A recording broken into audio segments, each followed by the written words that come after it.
Dans le livre du prophète Ézéchiel au chapitre 36, pardon, au verset 26, on lit ces paroles: « Je vous donnerai un cœur nouveau, je mettrai en vous un esprit nouveau, j'enlèverai votre cœur de pierre et je vous donnerai un cœur de chair. » Et un peu plus loin, en fait, Dieu redit par la bouche du prophète Ézéchiel qu'il va donner un esprit nouveau aux gens de son peuple pour qu'ils puissent obéir à sa loi.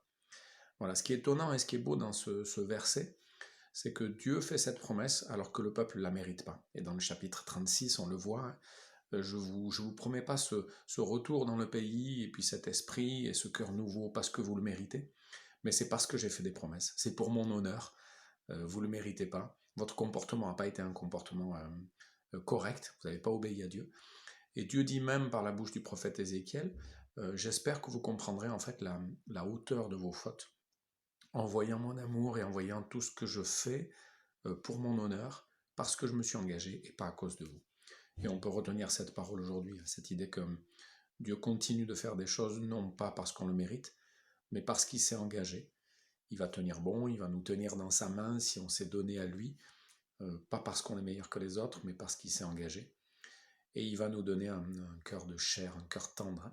Je voudrais terminer avec cette phrase qu'a prononcée une missionnaire un jour, qui a dit, voilà, trop souvent on a les pieds tendres et le cœur dur, et Dieu voudrait qu'on ait les pieds durs et le cœur tendre.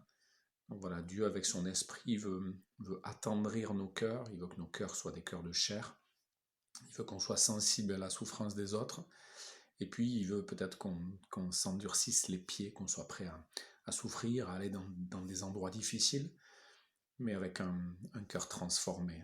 Et c'est pas nous qui ferons cette transformation, c'est qu'on accepte et on laisse Dieu faire cette transformation, enlever nos cœurs de pierre, nos cœurs durs. Et il faut reconnaître que nos cœurs trop souvent sont durs, et accepter, laisser Dieu nous donner un cœur de chair, un cœur tendre et des pieds durs.